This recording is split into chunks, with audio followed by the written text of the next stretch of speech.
If you ask me, smartphones are one of the greatest things to happen to humanity. You've got a palm-sized computer with you at all times, also making them one of the most annoying things ever. You know, that computer requires power, so you constantly have to charge the thing. So why don't we just make smartphones solar-powered? Seems like a great idea in the making. The limited time you can use your phone without plugging it into a socket can cause a whole slew of problems, from being able to answer an important call to failing to find an electrical outlet when you need it most. As for the sun, it's always there. It's an endless source of energy. And people already use it to charge batteries. You can see solar panels on factories and buildings, parking meters, streetlights, swimming pools, backpacks, and even calculators. But with smartphones, it's not as simple as it may seem. To charge your gadget with the help of a solar panel, you'll have to leave it in direct sunlight. You might know that modern phones are vulnerable to extreme temperatures, especially when they're scorching. As for an electronic device left in the sun, it's bound to get red hot. Smartphones start to strain as soon as the temperature reaches 95 degrees. They get warmer and warmer, and all the electronics they're packed with eventually become overheated. The result? Non-recoverable data loss, permanent battery damage, all that hard-earned money you gave for the thing burns up along with it. That's not even the worst of it. The heat from the sun can lead to battery leakage, which can cause a fire. Plus, smartphones are called smart for a reason. If they feel that their life is in danger, they can just shut down to protect themselves from getting fried. It means that solar-powered smartphones must be structurally different, for example, made of different materials, so that they can deal with sunlight and not melt from the heat. Another problem with solar panels is deciding where to install them. I don't know about you, but my smartphone is in a protective case at all times. I imagine yours is too. It means that it would be too inconvenient to place a solar battery on the back of the device. As for the opposite side, it's covered with a screen that takes up the whole front part of the phone. Okay, then why not just put solar panels on phone cases? You could probably connect the cover to your device with a cable and charge it this way.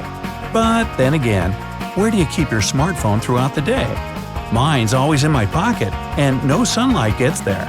Even when I pull the phone out and hold it in my hands, its back still faces down.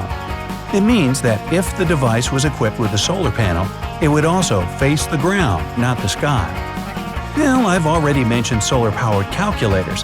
They're about the same size as a smartphone, so those tiny panels should work, right? Well, consider this. Calculators don't need nearly as much power as your cell phone does.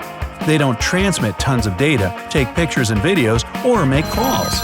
When using a calculator, you do it mostly in the open where the thing can feed on some sunlight, while your phone is hidden somewhere in the darkness of your pants pocket or your bag. And one more thing.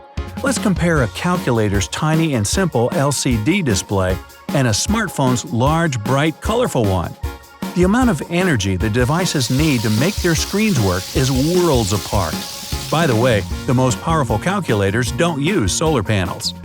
And now, how about the weather? I mean, most people don't live somewhere where it's sunny 24/7.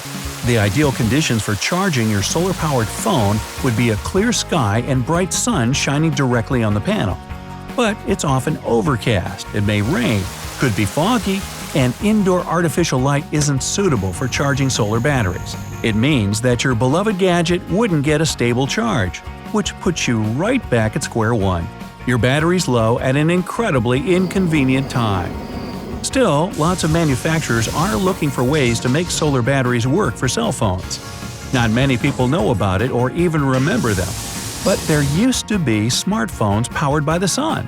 They first appeared in 2009 because it seemed like the only way to deal with electric power outages in some regions.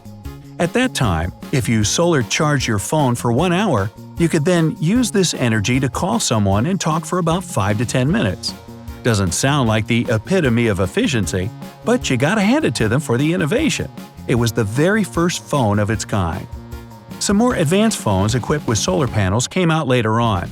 There was Samsung's Blue Earth that provided users with access to the internet, social media sites, and YouTube.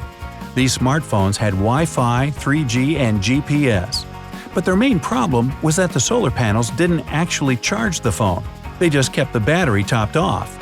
And even though that particular phone model didn't need tons of energy to work, the solar battery was still pretty much useless, which is why the device ended up being quite unpopular. In short, any company that's tried to come up with a functioning solar-powered phone encountered the same problems. The back covers were usually too small, and the solar batteries weren't big enough to keep phones functioning. You already know that smartphones need loads of energy to work, and even if the whole phone was covered in solar panels, this would still fail to make your device work for as long as electrical charging does. As for the energy received from small solar panels on the phone's back cover, you'd only be able to keep your phone in standby mode and probably talk for a short time. And now, imagine the amount of time you spent Googling, Instagramming, and FaceTiming every single day. A solar panel just wouldn't be able to pull it off. Still, producers haven't lost hope, and they keep upgrading solar-powered phones. They've now invented a special film that changes light into electricity. This see-through film could be installed in smartphones between the display and touchscreen. It would allow gadgets to charge faster and more effectively while they're in use. It makes a lot more sense than placing a solar panel on the back of the device when your phone has to be face down to get charged. Another bonus: while external solar powers were also more likely to get damaged, that thin film would be safely hidden inside the phone. Light could pass through it, and it would collect energy from the sun's ultraviolet and infrared radiation. You wouldn't even notice that your phone is charging, and you could carry it anywhere while it does. No more cords or cordless magnetic charging pads that, let's face it, still have to be plugged in. Would you make the switch to a solar-powered cell? Let me know down in the comments. But even this wonder film can't solve one big problem: not enough sunlight. That's why experts are trying to develop transparent solar concentrators. Those are supposed to be flat and come in different sizes, from several feet to a few inches. Concentrators can capture ultraviolet and infrared light and send it to the edges where it gets converted to electricity.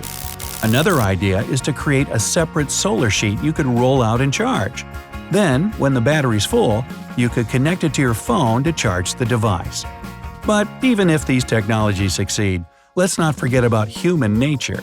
It takes people a long time to get used to something new and revolutionary. With solar-powered phones, we'd have to change our habits. No more keeping your phone in your pockets or bag. You'll have to remember to leave it in the sun. Not to mention the additional patience we'll need to allow our gadgets enough time to charge. Oh, and speaking of taking a long time to get used to something, you want to see my flip phone? If you learned something new today, then give the video a like and share it with a friend.